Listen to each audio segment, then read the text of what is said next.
welcome back to another episode of Late Entry. We've got the whole squad together again. We got Nolan. Konnichiwa. We've got Kyle. Bonjour. And we've got Buck. What up, though? As always, your host, Double Dose. So over the weekend, we had March Madness began. We had the round of 64 and then the round of 32. So Buck is going to give us a breakdown of where the four of us are ranking currently. As you guys know from our last episode, we are doing a competition with the four of us where the loser is going to have to take a hot sauce shot on cam once the tournament wraps up. So Buck, break us down to where the four of us are at right now. Alrighty. So in first, you got your girl Buck, and in second, we got Double Dose. So as it sits right now, max points I have is 1740. And How many Double total? Dose, How many points do you have right now? looks like 500. Okay. And then you're right behind me with 490 total. 1690 max. Okay. Then in third, we've got Kyle at 450 right now with a max of 1690 as well. And Congrats. Nolan's going to have to start picking out some tasty hot sauce. He's max 1580 and points right now is at 380 in last. Ooh. Whoop, whoop. It's Someone's looking got to hold tough. up the rear. I might be going up to Taco Bell and just getting a bunch of those Diablo sauces and punching them all together into my mouth. I want a full shot glass. Is that considered hot sauce? The Taco Bell Yeah. Diablo? I hope Yeah. so. That shit tears you apart. Oh, does it? Okay, I've not had it before. All right. I know you were saying that you do think that you still have a very small path forward as the only team that has Maryland in the Final Four, right? I do. I think I've got a fighting chance here. I'm the only person out of us four that has Michigan State winning it all. I'm the only one out of us four with Maryland in the Final Four. Luckily got away with one there on last night. Maryland barely snuck away with that. And then, I think everybody here has got Duke in the Final Four. I know a lot of us have them in the championship. I think they've kind of proved that they're the best team in the tournament. And so I think that's kind of going to be a wash for a lot of us unless they win it all. Yeah, that's a fair point. Let's start there actually. So Maryland, had one of the craziest finishes so far in the tournament.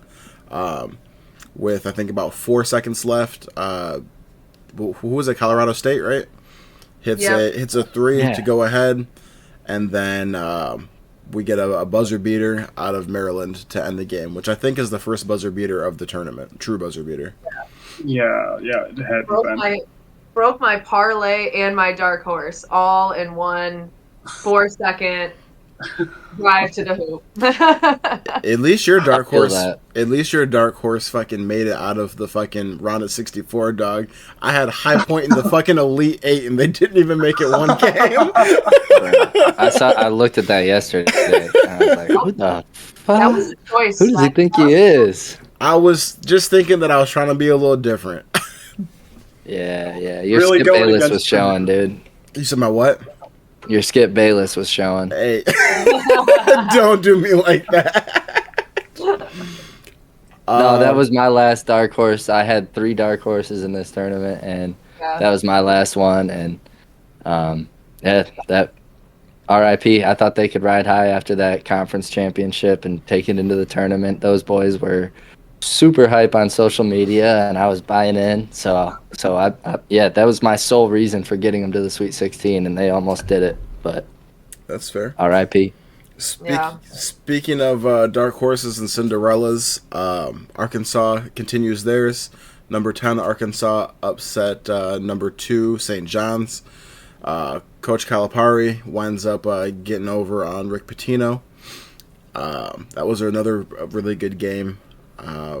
Rick Pitino makes what many people are considering a very questionable choice in sitting their best player, R.J. Lewis, for I think the final 5-ish minutes of the game. He was going 3 of 17, so I know that, that's obviously why he sat him. He kind of alluded to it in the press conference, even though he was didn't really want to say why. But I don't know. I think that when your whole team is playing like ass, all of them are shooting very poorly. I feel like you just got to ride your best player and hope for the results. I know Carl Boozer was on First Take today, and he was telling a story about when they were in the March Madness tournament. Carl Boozer? Carlos Boozer. Carlos. Oh, I said it wrong. Okay, gotcha. Carl. Like, who the fuck is Carl? He ain't a character from Shameless, bro. Come on. Hey, bro. Yo. It's got a Jimmy Neutron. There you go. All right. Aww. Oh my God. Okay, so Carlos Boozer was on First Take today, and he was telling a story about when they were in the tournament. Jay Williams, I guess, was playing really, really poorly the whole game. I forgot which game he said it was, but then he ignited in the last 4 minutes of the game, scored a bunch of points, and wound up winning. And so he was saying that Rick Pitino kind of robbed him of the chance to do that, or at least see if he was capable of doing something like that. Sometimes they talk about it in football a lot, like Tom Brady might play a so-so game the whole game, and then that last drive when he's got to lock in turns into the GOAT and gets it done. So I just feel like when you sit your best player in the final few minutes, especially over a span of, I think it was, like I said, about 5, you're really robbing him of the chance to show what kind of mental determination he has to overcome that and come back. What do you guys think?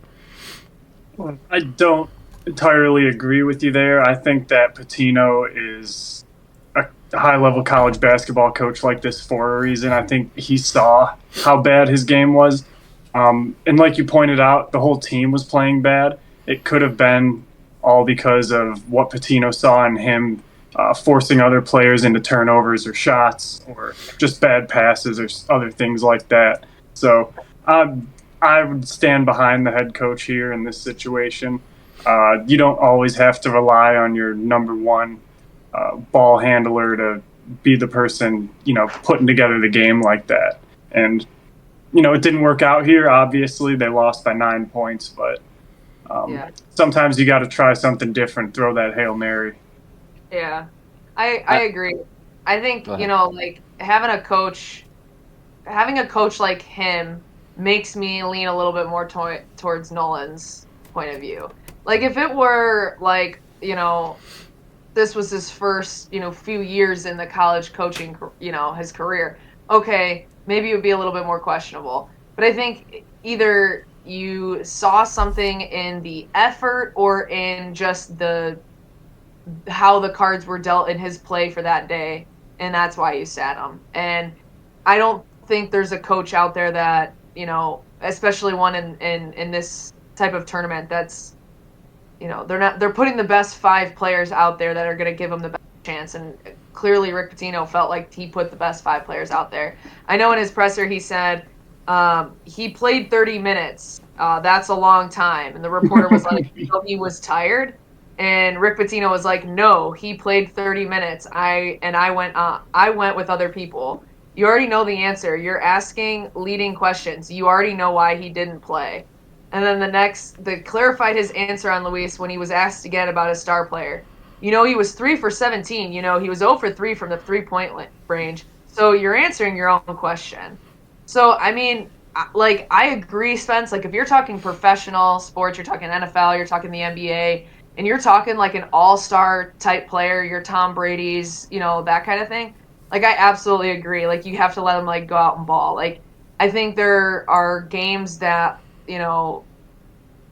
big-time players won't have, their 27-point game, but the last 5 shots that they hit in a game are the difference maker. And just being able to go out there and perform at the time that you need to is what makes them separate from others.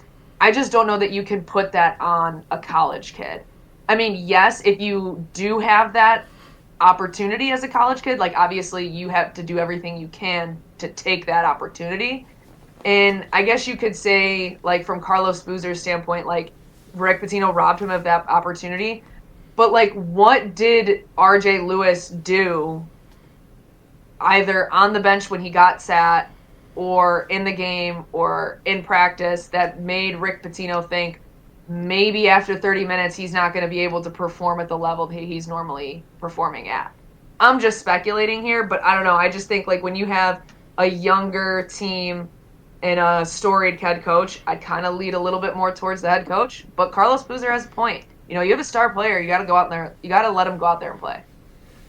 Kyle? Yeah, I mean, I very much agree. Rick Pitino's a great coach. I'm not trying to take anything away from that. But I think a great coach would sit that player for a minute or so and get his mind right and tell him, look, you haven't had the best game so far, but this is where we need you. The reason why you do that for a guy like that is because he was your leading shooter all season long. Just because he's having one bad game in the biggest game of his career probably doesn't mean you just drop him and give him up for the last 5 minutes. I think you sit him. I think you teach him a lesson, but I think that was a little harsh of a lesson. Might be a little Coach K style. Maybe it'll benefit him. But I all in all, I do disagree with the choice. Yeah. I know that Coach Cal and him both used to coach at the same school. And I know Coach Cal had a bit history of getting beat early in the tournament. Shout out my Oakland Grizzlies, my alma mater last year. But he saw he was losing his locker room, and he made the perfect choice to pivot. And I was honestly a doubter, and I kind of thought that everything he was doing was kind of old-fashioned and dated, but he's rallying the Razorbacks, and he rallied them past Rick Pitino. He rallied them past whoever the hell he coached past next, and he's in the Sweet 16, so we'll see. I think Rick Pitino is a great coach, and he's still got plenty of legs left on his career. I just think it was a weird choice, really. I don't want to put any ill will on his coaching, though. I agree with something that Kyle said. Go ahead. No, I was just saying, definitely an odd choice no matter which way you look at it. Yeah. I agree with something that Kyle said with the fact of, like, pull him out, give him a second to, get his mind right. But I think a good coach, not that Patino's not a good coach, but I think that a good coach, like, that you would think would, like, pull him out, pull him aside. Hey, like you said, we need you. Get a second, get your mind right, go back in here, let's close this out. You know what I mean? Like, everything else that you've done this game, it doesn't matter. All that matters left is this 5 minutes we got left, and we need you to deliver for us and go give them that shot to do it. Because they lost anyways. Right. Excuse me. It's not like they won. It's not like they were winning. I was watching their other players brick shots, too. They missed free throws. Oh, yeah. At the end of the game. Like, theoretically, though, if he would have done that, and if the reaction wasn't, like, what was needed, then maybe that's why he didn't go back in, right? Maybe that did happen, and maybe it wasn't a good reaction. You know what I mean? Because sometimes the ego gets the best of you. You know what I mean? And I'm not saying that that's what happened. I'm just saying, like, there's not really, like, I don't think we're ever gonna know what was in either the coach or the player's head in that scenario, right? Like, he could go out there and say, oh, he was 0 for 3 from the 3-point line and was 2 for. He could say all that all dang day. That's not really why. You know what I mean? Right. There's something else going on. You ever heard the phrase you dance with who brung you? You know what I mean? Like, you're only there because of homeboy. You gotta go out with him. If you lose by your best player, you fucking lost. But this way, you lost, and it looks like a weird ass choice. And they were down. Like, I think I said this maybe, but they were down by 2 when they took him out. They lost by 9. Yeah. I mean, it wasn't the right choice. It was like I agree that I don't know. I just don't think it was. Yeah. I can't even say that because I ain't no coach. But in Patino's eyes, he'd already lost him the game by that point, though. You sound like fucking Randy from South Park. I ain't no coach. Some things on integrity. Some things on Patino.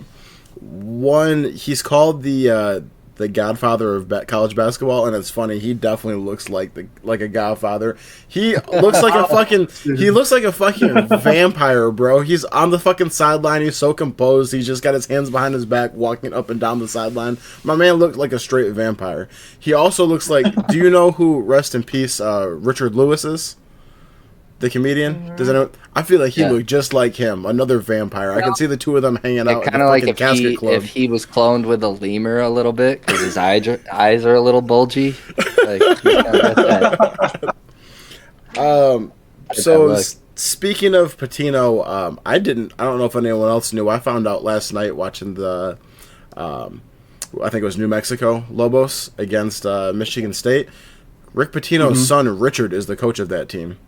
And they played another good, close game. And what I think is crazy is the fact that it was a bad weekend for the Patinos, bro. Dad go out on Saturday, and then he's there to watch his son go out on Sunday. Sitting there, and he's got his scarf on in the student section, like, yeah, as they're going to commercial break. And speaking of... It was... ups and downs. That's all. Speaking of Sunday, too, I don't understand on a game that most of America has the day off, why they started the game so late and then ran them so late. Yeah, I have no idea. Like, I think... They really got to figure the time stuff out, though. Like, for real. Yeah. Well, I was also barely making it through that last game last night. Yeah. Last night. They're also, they play the national championship on a Monday night still.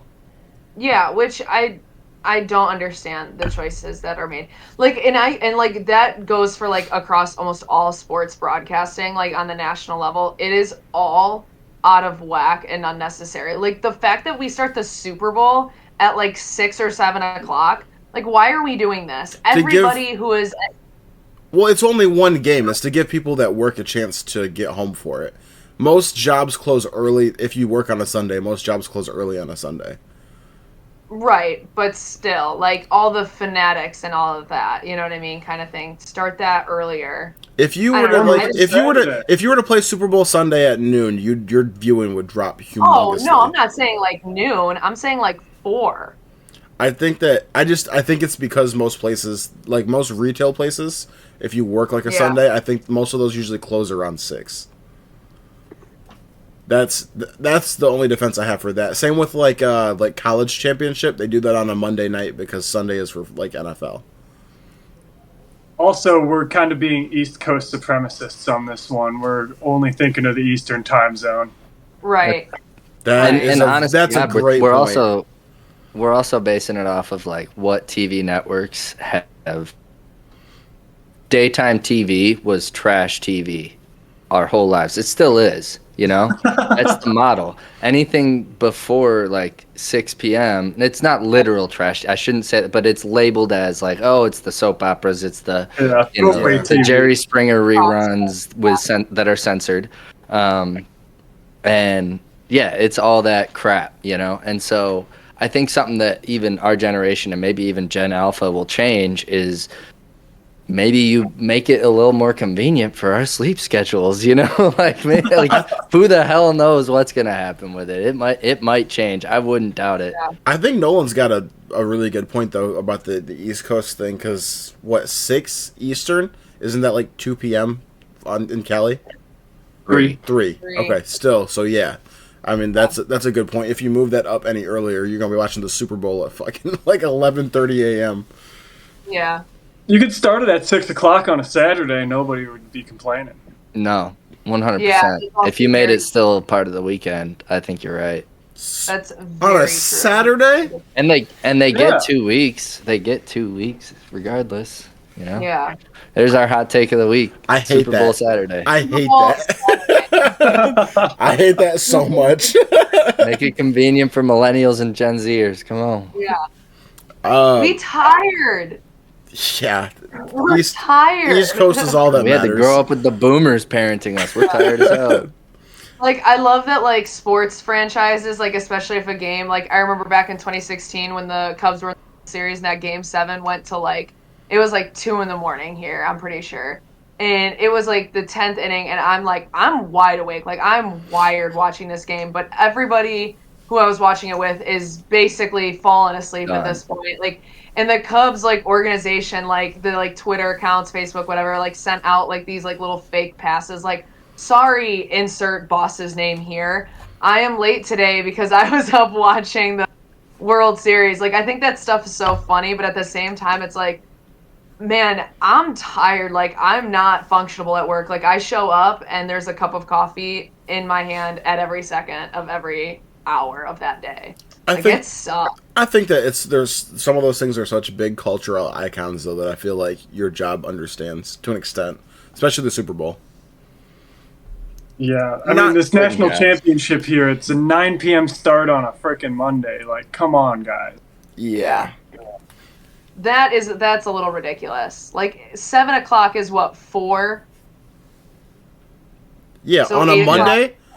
On a Monday, though? Yeah. You're still at work. They're playing in San Antonio. If you work a 9 to 5, I'm saying, then, like, you're still, like, driving home as this is starting.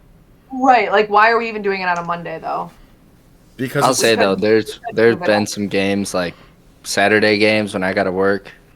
I'm on the way home, and I got that thing going on the AUX, and I got the YouTube TV sitting next to me with it open, and I'm listening to the radio like my dad while I'm going. I mean, I'm definitely missing some shit, and I try to take notes like, oh shit, Blake Corum went for an 80-yard run. I need to cliff note that and come back to that later. All right, like, but I don't know. We're kind of at an age where we don't miss it necessarily if you've got the right connections to it, but it's like you got to jump through all these hoops. You got to. Yeah, I don't know. I wish they'd just, like, make it all easier for us again like it was. And honestly, when we were kids in the 2000s, it was so easy to get everything, to see every team. Like, I felt like I could watch the Phoenix Suns on a Monday and freaking New York Nets, shout out, on a Wednesday. You know, it was just like, it was so easy to watch any game across the league. And now it just feels like they're trying to put a paywall in front of everything. So that's gotta true. get league pass. No. UConn's chance at a three-peat ends. They lost a very close game as well. They hit another buzzer beater, but it didn't matter because it was to cut the lead to 2. So that's over with. Arizona beat Oregon last night, late at night. It makes me think about, I've got a gripe with most professional sports. So in the final, like, minute of the game or something like that, very close game, I forgot the names of the players, but basically Arizona is getting like an inbound, or no, they intercepted a pass, and the player reaches up and the ball bounces out of his hand, goes out of bounds. And so they go to review the play basically to see if the ball went out on the Oregon player or the Arizona player. And they see while they're reviewing it that basically the reason it went out of bounds is the Oregon player fouled the Arizona player. And so he caused him to hit the ball out of bounds. And all I'm thinking is that if we're going, and this, like I said, this applies to like the NFL, the NBA, all of it. Basically, they're saying that they can't re-officiate the play. A foul wasn't called, so even though they see it, they still have to call out of bounds on Arizona. And I just think if we're going to take the time to stop the game to show a certain play, and they're going to show us the replay over and over and over again, and the announcer's going to talk about the fact that he was fouled, why does the whole world know it's the wrong play, but we can't re-officiate it? I think that they should start officiating those correctly if you're going to take the time to do it. I see no reason to take 5 minutes to get the play right while you're all realizing that a foul happened that you now can't call. Yeah. Does anyone disagree with that? I think it all starts from the top with the rule book. I already personally think that the end of basketball games take way too long, and I think that a lot of the time they need to just stick with the call that's on the court instead of getting it right. What? You want a playoff game to end wrong on some shit that we're all going to watch the replay of later? There's a reason why we have referees, and I don't think that extending the game by 30 to 40 minutes is making it any more true game of basketball in this instance. Jerry Jones ass take talking about human frailty is what makes a game entertaining. Hell no, bro. You want your, especially with sports betting, you want your parlay blown because they got it wrong and we all see they got it wrong. But that's not the way to look at it. See, like, you got to cut it in half a little bit. Nolan's right. It's not, and Spencer, you can't base it off of betting because yes, you can. For the longest time, it was illegal though. You can't just like take now because everybody's betting. Like that's gonna be your bar of integrity for your game. Like the gambling companies, bro. What you evolve? Go ahead. What you gonna say? Let her go. Yep. Yeah. Go ahead. Like the ends of the game and replay in general take too long. That is a fact. They take way too damn long. 90% of the time, like especially watching NFL games, they'll be in the replay and the broadcast booth will bring in their like special analyst guy, like the rules specialist, and the guy's like, "Oh, here's the call." 30 minutes later, 2 commercial breaks gone by, and the ref comes out here. Oh, it was a this, and they call it exactly how the guy called it in the broadcast. Like we need to stop that. But I also think you can't have like a playoff game end on a wrong call. So I do as much as I do think that they should be able to make, like for in Spencer's instance, they should be able to call that foul. Like they should change the rule. If you see it in a replay, they should be able to call that a foul. But there also should be a time limit on how long it takes for them to get the replay. They also shouldn't necessarily be all up to that replay on the floor. Like in football, they have New York to come in now. So like why not have New York make that call immediately and just get on with it?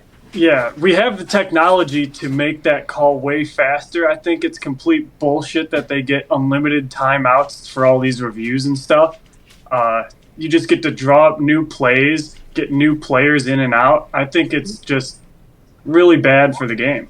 You also get like, especially like in the NBA, when you challenge, they review it for like 20 minutes. Sometimes it feels like, you know what I mean? Then a foul is called, then your momentum's taken away. So like, if you're the team that did not challenge and you have the momentum going your way, especially in basketball where that's that has a big effect on the game, and then the other coach challenges in a play where it's like gone out of bounds and then a foul is called on top of it, like you're taking away the momentum.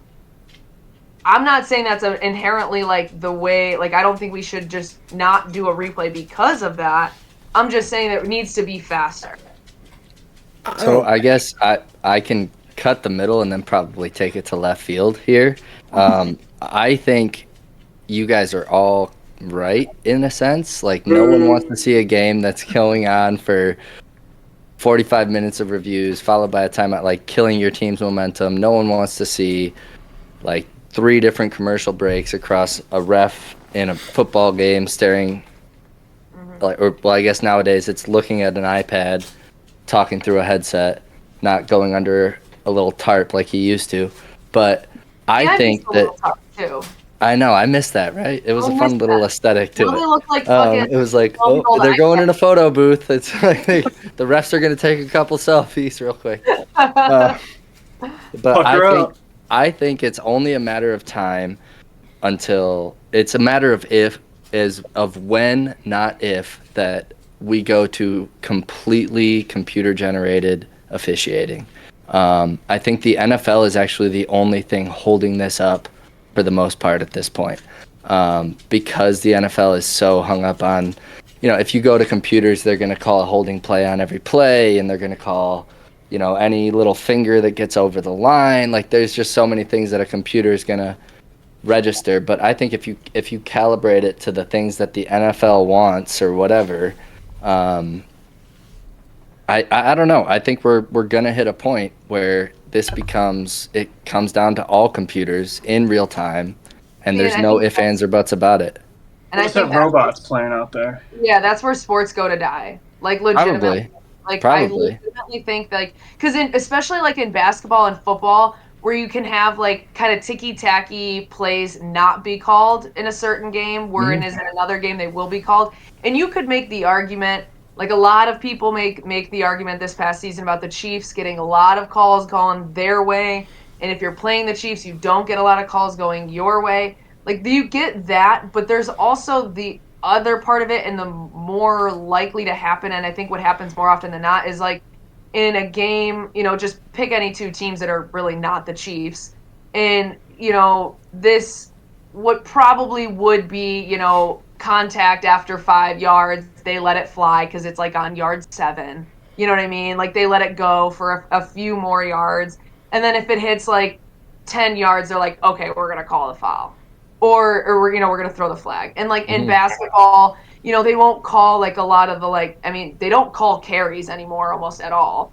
And, they won't call, like, a lot of the blocking fouls in certain games. But, when it gets down to like, the later minutes of the game, they start calling a little bit more of that stuff. I think that humanness to the refereeing is what is so good about sports. Like, the age-old thing, you can't blame the refs for losing your game. Like, you can't blame the refs for not doing, what you're supposed to be doing on the court, on the field, and so on and so forth.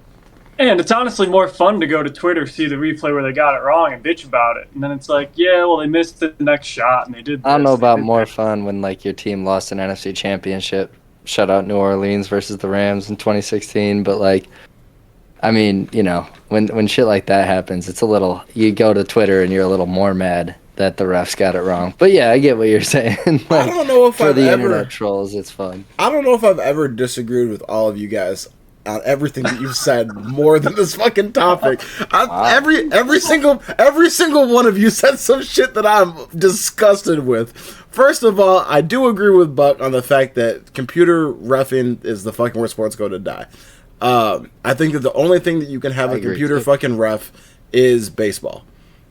In the sense that that's the easiest. You put the chip, you chip the, you put right exactly. They're still against it for the most part. They're just now introducing the ball strike computer, and they only did it during spring training. It's not even for the regular season yet. They haven't implemented it yet. That's the only one that I think is like doable. The fucking Nolan, you're talking about the time it takes to fucking review all this shit. If you start doing computer fucking reffing, you're gonna have fucking stoppages like football, like you said. So many ticky-tack things that are going, or basketball, like incidental contact, where they're like, oh, they're letting them play. All that shit's gone. You know what I mean? Because I don't think we should go to the computer. Right. I don't think that was me. No. I know. What I'm saying is that those two things though, like Nolan's point versus your point. So yeah, fuck computer fucking reffing. Also, I think the sports are, like, football especially, is, like, they still use the fucking, like, even if they put the GPS chip in the fucking balls, they're only going to use that when it's too close to fucking tell, instead of bringing out, like, the Chang Gang is there for fucking historical aspect, you know what I mean? Right. So there's that. That being fucking said, you talking about the fucking time it takes to fucking, like, officiate a thing. I did not watch a fucking 3-hour fucking game for you to fuck up the last 30 seconds of this fucking play because you don't want to take the 3 extra minutes to fucking check the fucking thing. Absolutely not. I think that, and I was gonna say this, is fucking ridiculous. And it's unacceptable. And it's unwatchable. And I was gonna really, the whole 3 hours was fucking watchable. The whole 3 hours was watchable, but the fucking last 3 minutes, I don't know. I was gonna say this until fucking Kyle took it too far to the fucking extreme. I was gonna say, as fucking technology advances, you use the fucking technological advances to get this shit right. We have instant replay. We're already using it. Use it correctly. I don't think that we should just fucking not fucking... Well, the ref saw this, so fuck it. The refs are fucking wrong. The ref should watch the replay and get the shit right. But we shouldn't use technology to the point of just having that be the ref. Okay, well, what I was saying is I didn't finish my point here either, and so let me, we're really splitting hairs here, but what I was saying, I don't want this to happen either. Like, I'm just saying it's a matter, like, because of all of this complaining about officiating, this is where we're headed. Is what I'm saying. I'm not saying I want it to happen. I'm not saying this is the meta. I'm just saying this is where we're going. And what I think will happen to these officials is that they'll become relayers. They'll become like play fixers. You know, they'll be like there to help the computer solve it in real time. I don't know that they'll be off the court, but hopefully technology can get there. I mean, we do, exactly. So, like, why can't we, like, technology is there. There's, like, it's just manning the resources to get there in the right way. And I don't think sports want to do that because of what Spencer just said, sports betting and all these other variables that go into sports. They want a way to have their hand in it and have the human hand in it. So reffing is going to be around for a little while. I'm just saying, the fan demand might come to a head point. I totally understand where that reffing going to review comes from the league's perspective too, because they get to run more ads and they're going to make more money for the league dragging out the last 3 minutes of an NBA game to a half hour, you know? Yeah. To Buck's point, go ahead. Well, I was just going to say, to Nolan's point, if you're looking at the streaming, or if you're looking at the numbers, and the numbers peak during the fourth quarter, of course you're going to milk out every single second of the fourth quarter and put as many ads as you can, which is more replays, more timeouts. Like, if you can do that, you're going to do that. To your point, Buck, about how sports betting should not be the line of morality when it comes to reffing, I also fucking disagree with that, because yes, it absolutely does. It means you need to get it right even more, because there's no way that you can promote sports betting. If you have a history of the fact of we're just going to fuck calls up with no fucking recourse, people are going to stop betting. And then all the investment that they fucking have made in sports into sports betting is going to fucking tank. If we're sitting here consistently going, I see this with my own eyes, everyone on Twitter is seeing this, and y'all fucked it up, and that continues to happen, all of that fucking revenue is going to crash. Hot take, but gambling companies should not be allowed to sponsor sports leagues. Full stop. Agree. Okay, I'm not going to disagree with any fucking... I'm not even going to get into that, but what I'm saying is that if everyone is invested into that, and right. so many... No, I get your point. So many people are invested in it. It's kind of like a checks and balances kind of thing. Like if the league necessarily, all they care about is the amount of people watching necessarily, and if they're not going to correlate that with the integrity of the game necessarily, they're just, people are playing to the best of their ability. There was a winner. Next game, right? Yeah. But you're being held to account because so many people subscribe to sports betting, and the outrage of they're watching because they have something invested into it. Yeah, I see your point. It's a good point. I just don't think that the league should necessarily make it a point to, like, if the league came out and said, hey, we're going to do full stop replays, you're going to be able to, like, we're going to get every single call right because God forbid the bets are fucked up. Like, we can't have that. Yeah, why don't they start that in the third quarter then? Like, you know what I mean? Like, well, no, I mean that across the whole game. Like, if the NBA was just like, well, we can't have angry bettors here. Like, we need these people to bet, so we need to have the integrity of the game every single time. Like, that would be a little ridiculous. But I see where Spencer's coming from. Like, you get the outrage because people are invested because of the betting. Yeah.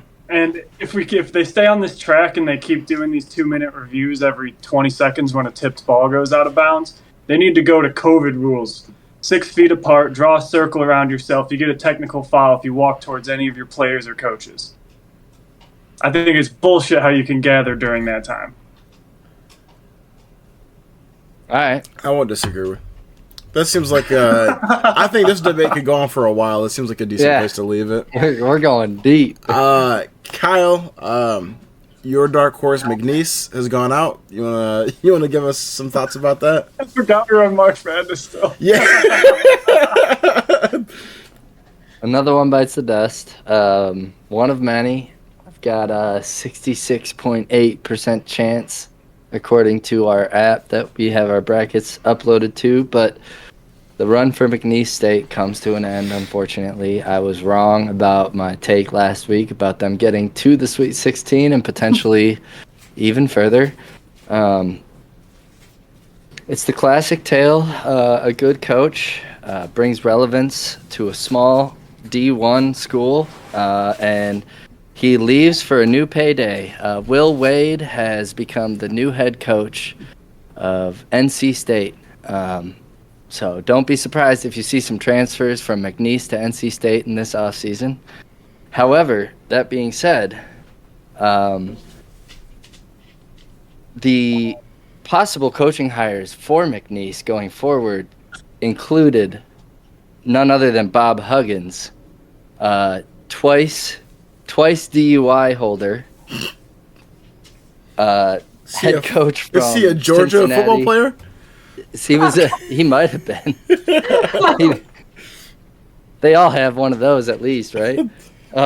He was Cincinnati coach, and then he was just recently coaching West Virginia, and he got a DUI there like a year ago or so, and just decided he wants to coach again. And McNeese likes to hire controversial coaches, as they showed with Will Wade here. So there's no reason that they shouldn't hire somebody like Bob Huggins, you know? And Will Wade, he's already got a transfer commit from McNeese. Really? Yeah, it's the fucking manager, the team manager. Aura, Mr. Aura. Mr. Aura, dude. Mr. Aura was the king of the tournament right there. I think he won them that first game against Clemson, honestly. He single-handedly. Box on his chest. That's the new Sister Jean? Yeah, his name is Sister Jean. I think he was a little better than Sister Jean, honestly. I don't know. Hey, chill on the disrespect, dog. This is not a... Bro, you will not come to this podcast and disrespect I'm Sister just saying, Jean. he stepped out there on his he put one foot in front of the other. That's all I'm going to say. Just because Sister Jean was in a wheelchair and couldn't put one foot in front of the other, not make her any less than, okay? You're not helping yourself here, Kyle. Oh, shit. Hold on, guys. That's my cue. Hold on. I got something I got to do. Hold up, guys. Sorry, viewers out there. I got a new health regimen I've been on lately. Saw it online. If you guys have heard of it. Oh my god. Dude. Your morning routine.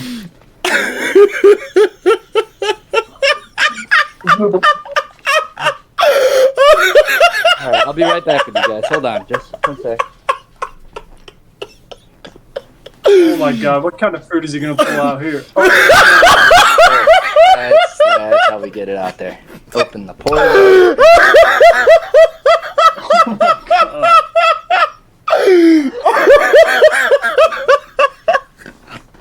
Has it been 6 hours yet?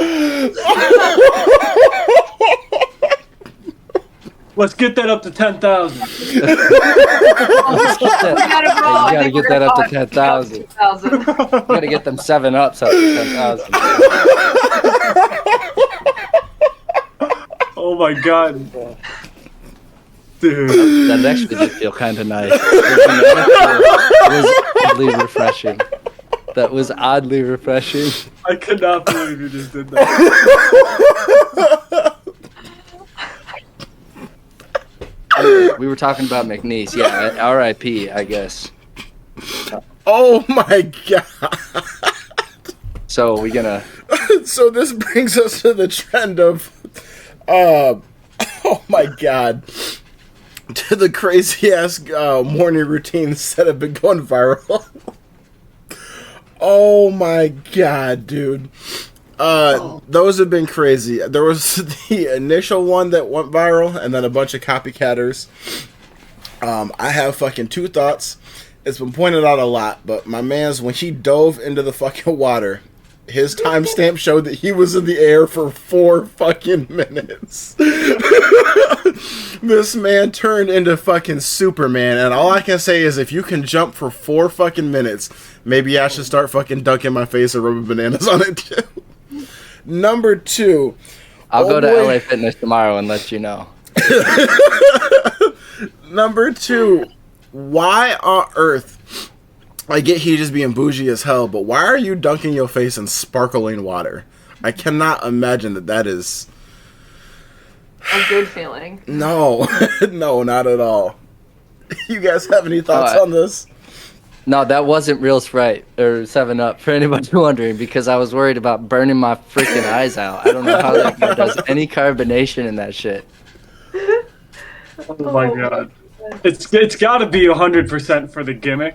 There's no way that it's actually beneficial in any way. Maybe it does wake you up. I can tell you I'm not going to be one to try it. I think this was a classic hashtag ad, and he just got that Saratoga $100,000 bonus, and he just ran with it because he used it in every clip of that timestamp. I also noticed he talks to his boys and he's like, "Hey, yeah, we should get that." And then as soon as like the girl comes to drop him off the food, he's like, "Thank you, Yeah. appreciate it." Like he goes like down to like his business voice. He's faking it for the camera, but I honestly do think that he thinks he's inspiring people right now a little bit. To get Like, at least 'cause I've seen some videos to of get him at least since. 10,000. Yeah. Yeah, to get at least 10,000. Get that up. Or at least 6, 7, you know? That's crazy. I just think it's crazy where we're at with this. All started with fucking Drew Walls like a year ago or 2 years ago. I just don't understand how that, like, I understand that we're just a fucking, like, especially as we get younger and younger, just a fucking consumer fucking, like, generation. I don't know that we're on a fucking podcast now, so this might seem hollow, but I think that the fact that, like, what's, like, viewership is fucking boiled down into the fact that people are on fucking TikTok and wherever else watching videos of another man or woman or other fucking, like, getting ready. Like, I'm gonna sit here and watch videos of somebody getting ready for my day. Why don't you go get ready for your fucking day? Why don't you go do something? You watching this man out fucking golfing and going to fucking Target and shit. Why don't you get up and do something productive with your fucking life instead of fucking watching someone else do their fucking day? Like, I know that someone was watching at 3:53 a.m. still awake from the night before, and they saw his alarm going off at 3:53 a.m. Like, fuck, what am I doing with my life? I need to eat a banana and rub it on my face. Hey, I've had some moments like that. I got a boy named Nick, and he works in a factory. So, for anyone who doesn't know, like, I'm in Chicago. All of you guys are in Michigan. He's in Michigan. So, like, if I'll have, like, a night, like if I'm up super late, especially because I don't work, like, a normal 9 to 5, so my off days are different. So I'll have a night that I'm, like, off the next day, and I'm up late as fuck. So I'll be up at, like, you know, like, 3, 4 in the morning, and I'll, like, send him something, like a post or something like that, and this motherfucker will respond to it as he's starting his day to go to work, and I feel like a super piece of shit. And it's gotten to the point where he's like, "Oh, we at the spot again? Like, you're getting ready to go punch in, and I'm sitting here on my fucking phone cracked out at 3 a.m.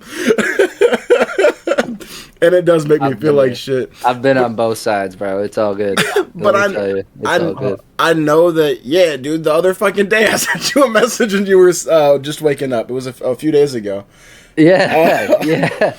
But yeah, I think it's crazy. Like, I know that, like, older generations think it's crazy that people, instead of, like, playing a video game, will watch someone play a video game, like Twitch and shit. Yeah. I feel like we were just boiling down into a fucking subconscious level of just human goop, to where it's not even just watching someone else play a game. We're watching you live your life. I'm vicariously living through your Target run. Like, Yeah. This GRWM, this get ready with me shit, it's like, watch me put makeup on and then watch somebody else do it. Like, how about I put my own makeup on, bitch? I think, like, tutorials and stuff make sense, but yeah, just fucking... Yeah, I guess you're right. Yeah, when they're, But a tutorial and just a tutorial and just watching you do your fucking life are two different things. Yeah, right. And bitch about, whatever. Imagine how much that dude could potentially get done in his day if he didn't have to, like, fucking set up the camera or instruct somebody to set up the camera in a certain way. Like, bro, you could have gotten 20,000. You could have got at least 20,000. I don't know. From what it looks like, it doesn't seem like he's doing too bad for himself. No, he don't. Right. I did see on Twitter that he has an eviction out from some sort of property. Really? Yeah. It's crazy how fast, like a rise and fall on social media is so quick now. Like, that dude had someone talking about, like, how he had, like, contracted someone out to, like, work on, like, some shirt designs, and basically exposed him for, like, not paying, not responding. Like, he posted screenshots. It took this dude, like, 4 days to respond, verifying, like, a design or something like that. It's crazy. Like, shit comes out fast, and everybody is chasing clout. So it's like, oh, you're famous? Watch me get my 10 seconds of fame by talking about how you fucked me. Dude, he got to 1 billion fucking views. Like, that's an insane reach. Right. And I do want to point out, I do understand the hypocrisy of the fact that we're, like I said, are all on a podcast. We're trying to get people to watch that. So I guess we're trying to get big in a different way too. But It's just interesting. If people want to watch my Warrior Matchas. routine, it's fucking rolling out of bed, jumping in the shower, and going to work. There's nothing in there that's special at all. Literally every day, my alarm goes off. I go back to sleep. I wake up. I look at the clock. I yell "fuck," and then I quickly put on fucking clothes and get the fuck out. That's the American dream right there, Buck. Right, like that's it. Next thing we're going to talk about is Jayden Daniels and Juju Watkins. So, video came out of the two of them sitting next to each other at I'm not sure which basketball game it was, but they were talking, looked like they're having a good time. And then all of a sudden, Jayden Daniels' mom is in the middle of the two of them, Juju over here looking like, while they're just watching the rest of the game. Now, they had come out previously that, Jayden Daniels' mom was talking about how she's determined to keep him away from like gold diggers and stuff like that. Make sure he doesn't wind up like the next fucking Anthony Edwards. But she's trying to make sure that he has like a good woman in his life, or no woman, no distraction, stuff like that. Kind of reminds me of the fucking situation. I don't know. You guys probably haven't watched it, but any of our viewers, maybe if you watch the show The Game, that is Tasha Mack. I'm not familiar. I didn't expect it to be. But I don't know. I would think that of all the people in the world that he could get with, Juju would not be a bad one. Another athlete at the top of her game, got her own money, understands what being an athlete is like, the training, stuff like that. It would seem like that would be a good match, rather than it's not like, Mariah Mills that Zion was smashing. But there has been stuff that's come out and said that, they could be cousins, so maybe this is all wrong. Which makes me think of the whole duality of which one it is. Has me thinking about my favorite, a quote from my favorite Canadian, not Drake, but that girl that was on that podcast a few years ago talking about, if this is true, then I'm sick to, she said, you're sick to my fucking stomach, fam. If it's not true, then Shorty just talking shit. You guys have any thoughts on this? I think the cousin thing could just be a whole internet overreaction. There's a very good chance that they're not cousins, or it could even be a chance that they are cousins and he was just talking to his cousin and he was happy to see her. He hasn't seen her in a while. It really could go either way. Maybe everybody's just reading way too much into it. Yeah. She looked too dejected after the mom came back for me to think that they were cousins. It didn't look like did not look like three family members sitting together. Yeah, no, 100%. The way she was pointing back forward, like, you keep your eyes that way, was the way she was looking, like she was saying, like, nuh-uh, son, like, and Juju's kind of like, oh, damn. Like, you could kind of see it, like, in the slow-mo. I know that those shorts can really throw things out of context, as we've said 5 times through the show, but, like, man, it looked like a little something. Yeah, it definitely did. It definitely did. I don't know if I've ever seen Juju smile. Except for in that clip. Like, low-key. She looked blowed as hell, too. Yeah. She always looks blood. Yeah, I don't know. I mean, like, I need to know what the deal is for Me real, too. though. 'Cause, like, Me too. normally my take would be boy moms are kind of weird. Like, I don't know what the whole, like, overprotective thing is with boy moms. Like, I always see, like very overprotective boy moms, like, especially when they get married and stuff like that. But besides that, like, I think it's either way with that statement. I think it's cute that, like, a mom is like, he's still fairly young, and he also is into, like, a lot of money and a lot of fandom fairly young. So I do think it's cute that she's like, maybe overprotective. Like, it is kind of cute in a way, but, like, I need to know, because honestly, I ship them so much if they're not cousins. If they're not cousins. They're not cousins.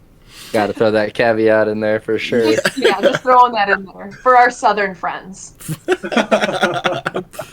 Yeah. Kyle, tell us about Jerzy Robinson and this versus Anthony Edwards. Alrighty, so young phenom high school player Jerzy Robinson claimed on a podcast about a week and a half ago now that she would win 11-10 against Ant in a 1v1. If she started with the ball. Thank you. If she started with the ball. that is a really important caveat to throw in there, Spencer. I personally find this a little bit ridiculous for a girl coming out of high school to say that she'd beat an Olympian, but that's just me. I don't know ball. That's gonna not I to thought cut you off. McNeese was gonna go to the Elite Eight, maybe. So I don't know ball, but That what you just said is gonna tie in perfectly to the next segment. I'm actually gonna reference that, but you're talking about beating an Olympian. Yeah. oh, true. But continue. Yeah, I mean, I could see somebody like Caitlin Clark scoring points against like a D1 college athlete, but not winning. Like a couple of step back threes, maybe one step back three if she started with the ball, maybe 2 or 3 in a row.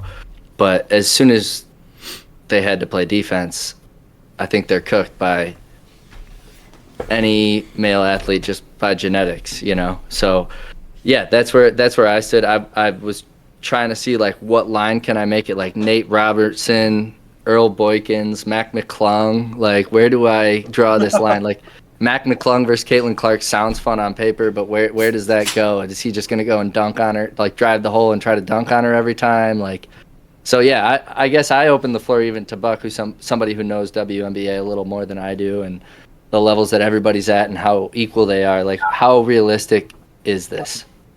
I think it's comical, being that she's literally in high school.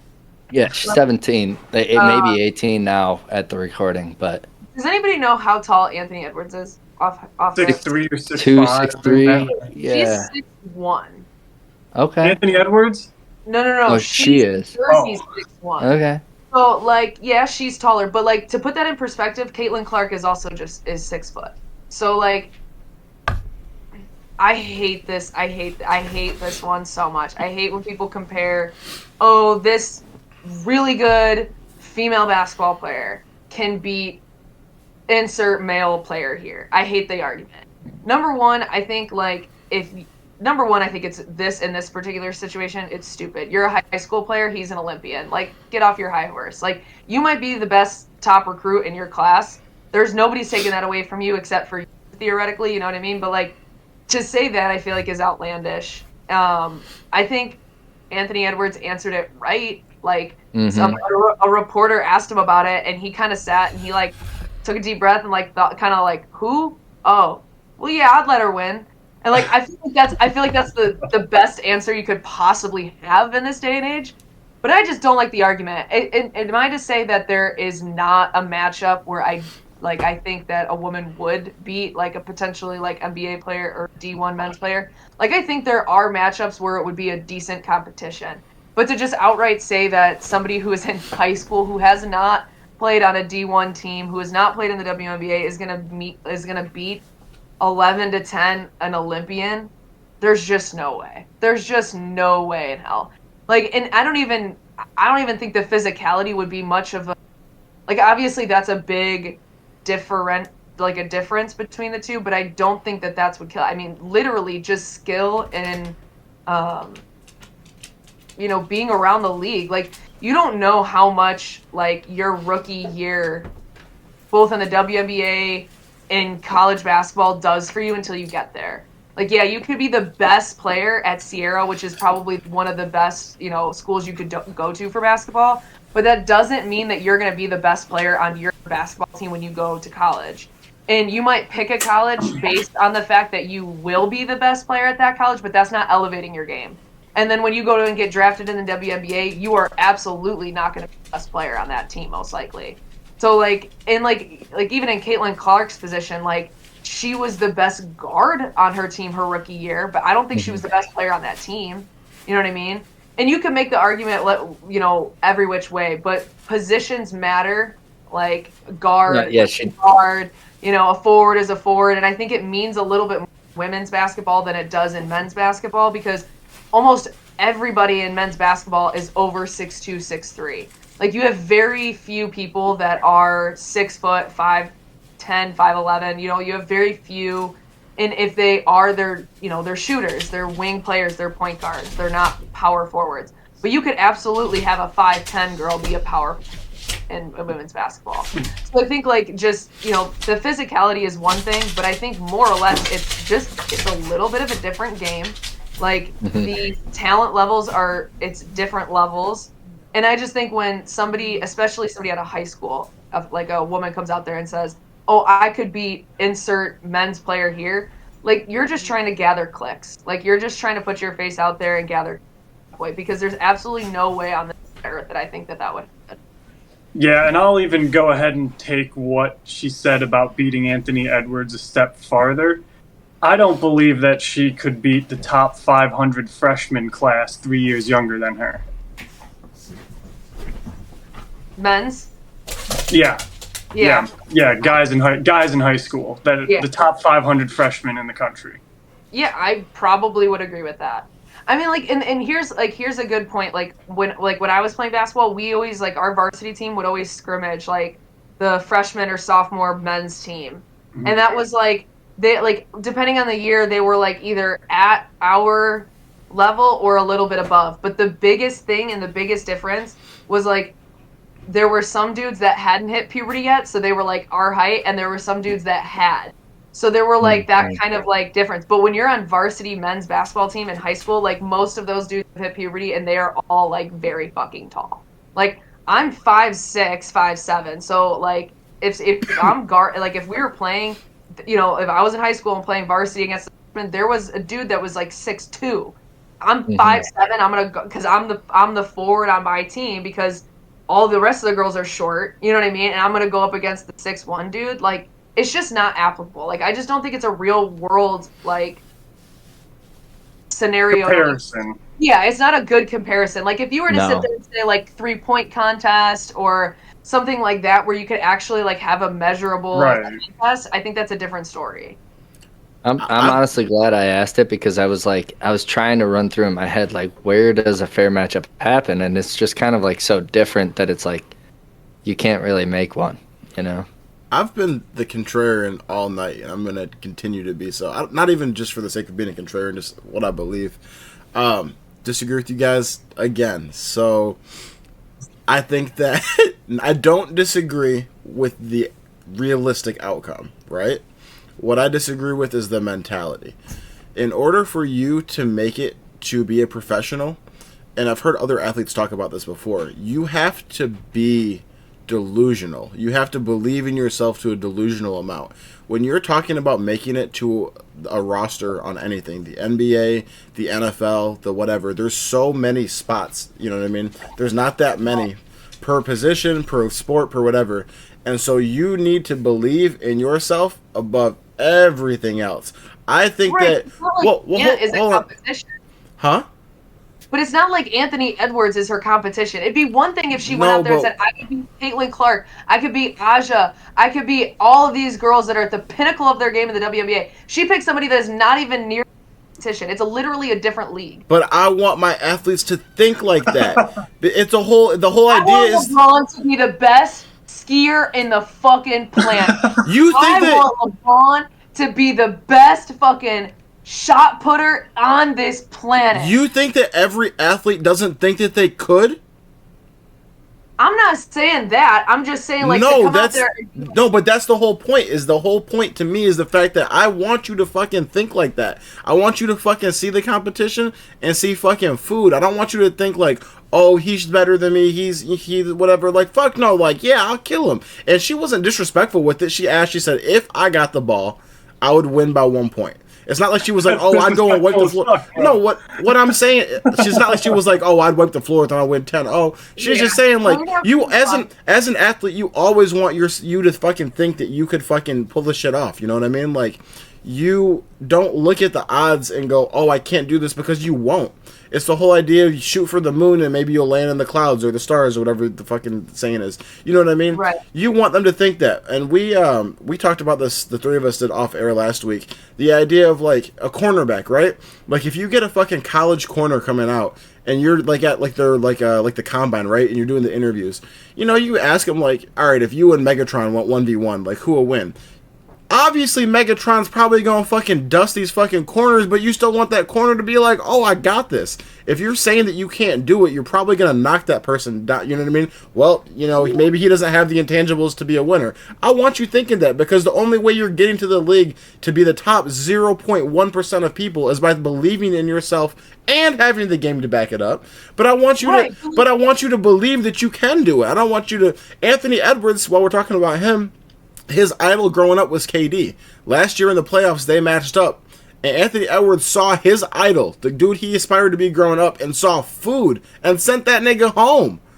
I know, but like same league, and your goal is to be like, if your idol is Kevin Durant, you want to be what he is. You want to have like that's your influence, right? Like that's like your motivation, right? Like I agree with you. You should be able and you like there's always that saying like most professional athletes are like very competitive in like the dumb things of life, playing card games with their family, and they're super competitive. Like Kevin Durant was on one of the late night shows talking about how like he was playing 2K and like how they get like super into it and stuff like how sometimes controllers can get broke and like stuff like that. Like, I'm not saying I disagree with you. It's actually like it's a really, really good point.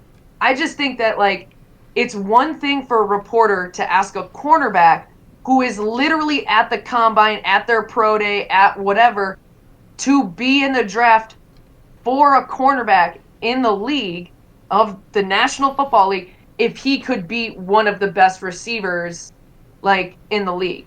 It's a different thing to say, hey, right, in history. It's a different thing to say like, hey, high school junior, do you think you could beat an Olympian in a different league than you play in? Like, I guess if somebody asked me the question and if I was like, a competitive athlete, you're right. That's the answer you want to have. Like, that's what you want to have. You're right. I get what you're saying, but like at the same time, like, I think I'm more like, and what was the question asked to her? Or does she just come out right? It was asked. Thank you. That's what I'm saying. She wasn't just popping her shit. She got asked a question. She picked herself. Every athlete should do that. I have no idea who it was. Her on a podcast. What I hear you, Spencer. And from a coaching perspective, yeah, you're right.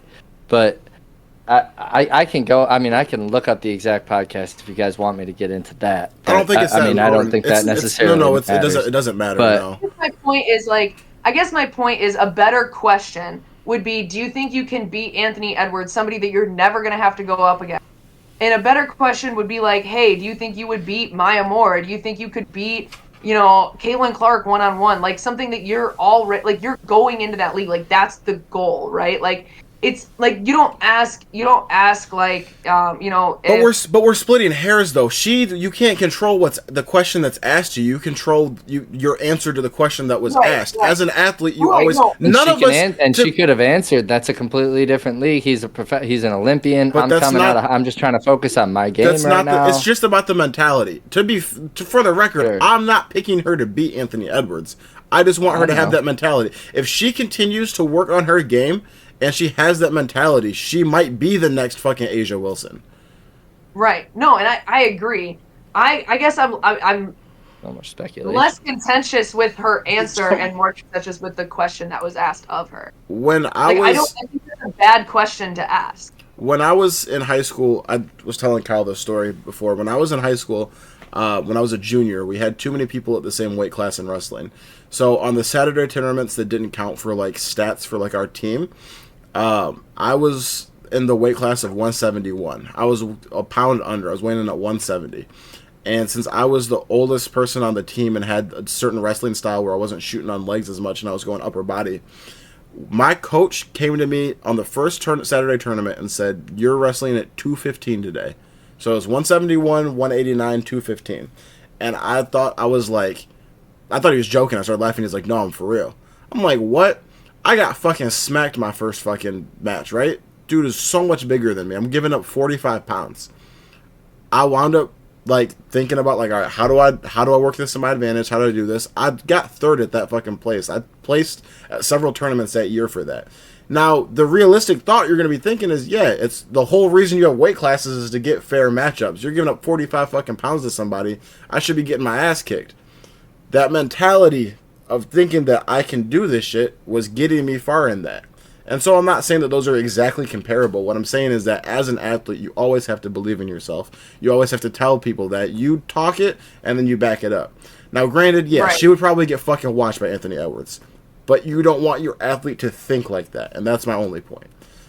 Well, I think I'll compare it to my world a little bit. I love to golf all the time. That's like taking Nelly Korda and being like, okay, you got to go play at the Masters this year. How do you think you're going to finish? You have to play from the same tees, all that shit. I think that LeBron thinks that he can comparable. score. I think LeBron thinks he can score a touchdown as a receiver in the NFL. I do think Nelly Korda would say she'd make the cut. Knowing Nelly Korda, being a fellow golfer, she would tell you she'd make the cut, which means she'd be 1 to 2 over. Would she actually do that from the men's? Probably not from the men's. Probably distance. not. No. But it's the mentality. I do hear you. That's probably what she'd say, and this is honestly helping Spencer's point here. However, my framing in this was not like, do you think this is good for Jerzy Robinson? My question was, do you think she can win? That was my. It wasn't. No. Do you think this is awesome? Do you think this is a good mentality? It was, do you think she'll win this match? And that was my question for Buck. I agree with you that this is what you want for your players. You want that tenacity. You want that fire. But that was all. Like, she came in and I was just like, well, that's delusional. So let's talk about it.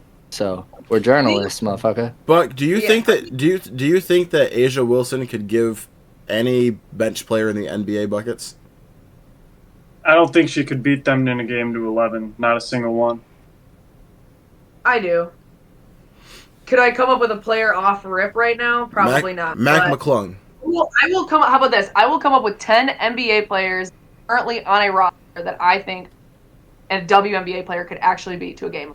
Because I bet you there's 10. That. We can do that. We can do that. Have you give her a list next week? Yeah. Okay. So speaking, you guys tell me if I'm off or not. So speaking of the delusional mentality you have to beat somebody who's on paper significantly better than you, Kyle, tell us about this fucking wrestling match over the weekend. Alrighty. So, Wyatt Hendrickson versus Gable Steveson in the heavyweight matchup of the century, ladies and gentlemen. I know all of you viewers were tuned in to the NCAA Wrestling Championships this weekend, just like me. At the end, they had a nice closer. Daniel Cormier was the announcer for all you UFC fans out there. So it took a military cadet to defeat Gable Steveson, the almighty heavyweight that has run the college wrestling game for 4 years, even after he left for the Olympics and the NFL and all that crap. He bounced around a couple of years through Buffalo and I believe Baltimore on their O-lines. He signed a deal with the WWE. He did that for about 6 months, and he won an Olympic gold medal. Then he came back to college because COVID rules. So there was a whole lot of controversy around this Gable Steveson guy from Minnesota because he did all that. And he was by far the best wrestler when he left college wrestling. And so now he's coming back to wrestle again and get another championship. People were up in arms about it. Long behold, there was a young man named Wyatt Hendrickson that was able to handle this opponent. He got a takedown in the last 30 seconds. And don't get me wrong, Gable Steveson is probably winning this match 9 out of 10 times. It's boring to people who don't understand wrestling, but he caught the right angle. He got the head position to go from a high crotch to a double leg and just forced the angle. And Gable Steveson had no answer. He was just totally caught up in the mummy position and had to belly out. And I think it's just a bad break for Gable. I don't think his wrestling career is over all in all. I don't think this is the end for him, but it was an interesting match. I mean, it was probably the biggest upset since Dan Gable from like the 80s, 90s. I don't know. The guy who he won every single college match he ever wrestled until his final match of his senior year, and he lost in the national championship. So this was huge for wrestling fans. There was some chirpiness going on. Wyatt walked out with an American flag, which typically is only for Olympians to do. But Wyatt is a veteran, so he's kind of the only guy in the world that can get away with doing that in front of a former Olympic champion. But he did get chirped by Gable, and Gable said something along the lines of, this is Wyatt words of, we're both competitors, but I'm the one with the gold medal. Well, Wyatt said, I got the gold medal tonight, motherfucker. And he walked out there with the American flag and beat his ass anyway. So I thought it was pretty cool. So, real fast, because I don't want to continue to hammer on this, to connect the last two stories, you're going up as a fucking college athlete against someone who's a gold medal Olympian. What kind of mentality do you have to fucking walk into that and pull out a fucking W? You know what I mean? A dog attitude. So, aside from that part, if I'm a fucking collegiate athlete and I beat an Olympian, you can't tell me shit, bro. I'm fucking letting my nuts hang. You just fucking... Bro, if you beat an Olympian, this motherfucker went against the best in the world and won, and I just beat him, can't tell me shit for the rest of my life, dog. Ever. Can't tell me anything. If we don't see him in the Olympics in 2028, we know it's because he's just on that party. He's been partying the last 4 years off. He's like, I'll be an Olympic champ. In college, dog. Yes, that's insane. Yeah, you're right. I don't want to focus too much on the specifics of the match, just because I know a lot of people don't fucking don't watch like college wrestling. But I mean, tell me, you guys, like, if you beat a fucking Olympian, what would your fucking, like, your mind be at? Where would you be? How would you be feeling? It'd be the biggest high. You just have that rush right away. I mean, you saw him get up and scream, run across, shook the president's hand. You know, you don't really get to do that in any sporting event. That was really crazy. Yeah. You remember a couple years ago when Gonzaga won that game in the March Madness and Jalen Suggs run up on the scorer's table? Like, that's immediately... Oh, yeah. It would be like, I would be yelling at this crowd, like, you can't tell me shit. Mm-hmm. You know, you guys ever met anybody who's gone to, like, an Ivy League school? Mm-mm. Okay, so, like, and I've only met a few, but, like, they bring it up pretty much any time they can. And that's exactly how it would be. Like, we could be talking about nowhere near the sport that I won, and I'd be like, yeah, and, you know, by the way, I beat an Olympian. Like, I'd be sneaking that right in there. Like, you know, we don't have to get 10,000. Also, by the way, I beat an Olympian. I would take my dick out in a helicopter in front of all the people in attendance. So You arresting me? people... I beat an Olympian. You're holding your little medal and your mugshot. Yeah. hanging up on the bulletin. It's in the mugshot. For reference for everybody and for you guys, like, Spencer and I met through an Olympian that we were coached by, a wrestling Olympian, 1984 gold medalist Steve Frazier. Spencer, how would you feel if you got just a takedown? I was just going to say the same thing, bro. If I was able to score a single takedown on him, I'd have had my dick out helicopter in front of everybody. You already had that in the dorm room, but we won't talk about it. It's I can't even fathom, like we were just talking about, some of the biggest upsets I had were just going up against people that weighed more than me. The skill level of somebody that was able to be crowned at that particular time as the best at your weight in the world. That is just, to be able to fucking overcome that and be the victor, even if it was for one match, that's just, there's no words. Yeah. I think all four of us have played sports before, competitively. So, I mean, like, all of us, I'm sure, can imagine, like, the feeling. I can almost get goosebumps just thinking about how you must feel on the high of that.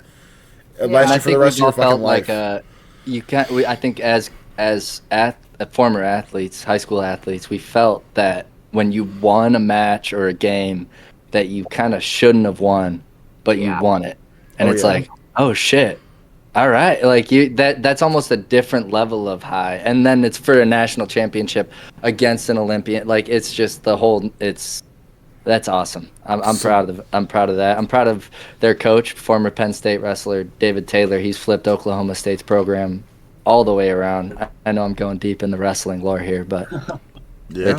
There's bright future for Oklahoma State wrestling. So does he go back to the military, or does he pursue wrestling? He does have to do a 5-year stint, but he can train at their facility for the 2028 Olympics still, even though he's going to be in active duty. They said that on the broadcast. That's sick. pretty interesting. Has anybody? I good. wonder, and I'll look this up. But I wonder if anybody has like won a medal under active duty before. That would I'm be sure insane. like the Air Force and Army, they have wrestling teams and stuff. Okay.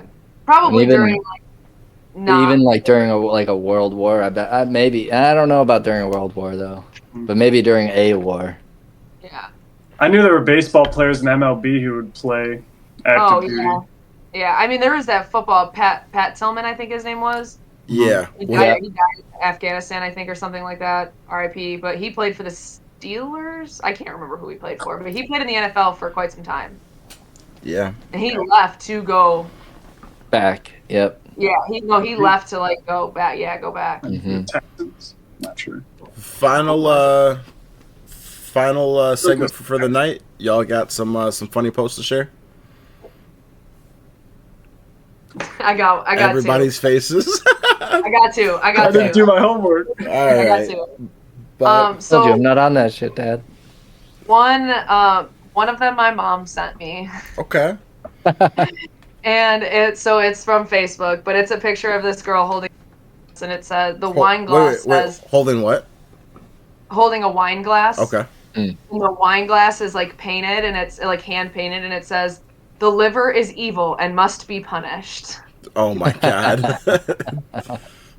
Okay. I think I can relate to that. Yeah. Yeah, facts. The other one I saw was, and I'm sorry, I didn't actually screenshot the tweet. I just screenshot the picture, but it's a girl holding up a T-shirt store, and the T-shirt says, "I don't play basketball, but I do have a Magic Johnson." Hey. That's good.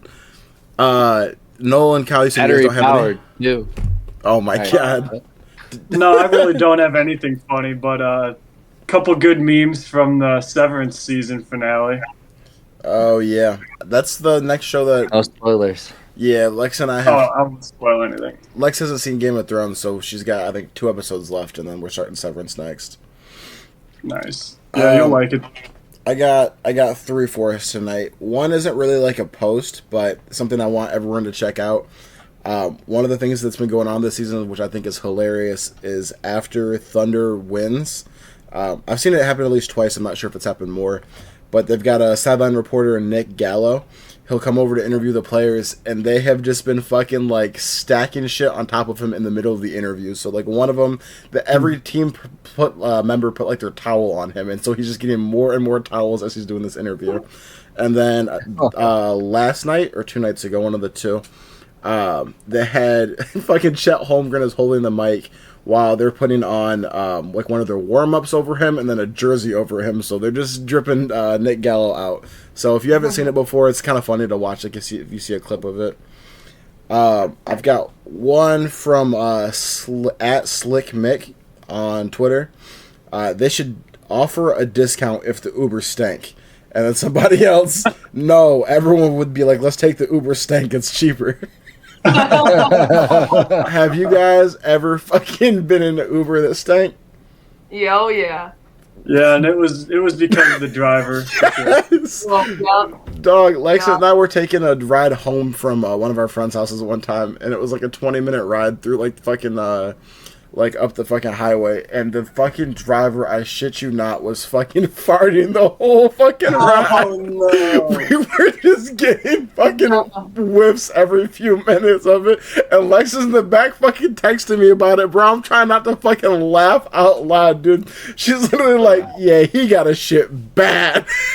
Unlock the window! She's like, that moment where you think you can get one more ride and then it was a mistake.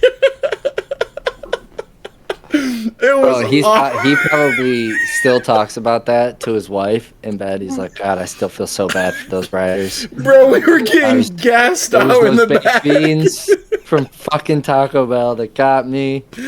God damn it. Oh my god. It was awful. Oh, that's terrible. But here's the question I want to ask all of you guys. Would you take the Uber stank if it costs less? No. Not at all. If I know Uber, yeah, I mean, like if Uber X options stay the same and they don't just drop the Uber X to, or the Uber whatever the hell. I'm saying it's a concert. You got surge pricing. Your Uber is $45. The Uber stank is $17. Are you taking the Uber stank? Is my girl coming? Does it specify the stank? Unknown stank. Stank at your own risk. If it's me and the boys, I'm getting them the stank, dude. If it's me and two of my fellas, we're getting the stank. I would take the Uber stank. I'm taking the stank. If I got any females in there, we're going up. We're going high class. But the boys and I, we're taking the stank. You got to get in there and try to stank it up yourself. Get You having a stank off? Get your own scent in there. Oh my God. That's disgusting. I would be charged the cleaning fee because I would probably throw up. So I'm probably looking at about $45 anyway. So I might as well cut my loss, pay it, and ride my Uber in peace and be able to breathe through my damn nose. I can see us all four hanging out, like about to be going out to a bar, and Buck's like, I got the Uber, and we're like, get the stank. As soon as we get in, he's like, nah, fuck y'all, I'm out. Oh my god. Oh my god. We got to pitch this to Uber. Yeah, we do. Okay, so I have one more for the night. This is a meme from Instagram, actually. Beauty and Mockery posted a picture. What's the difference between a chickpea and a lentil? Never had a lentil on my face. Nah. Hey.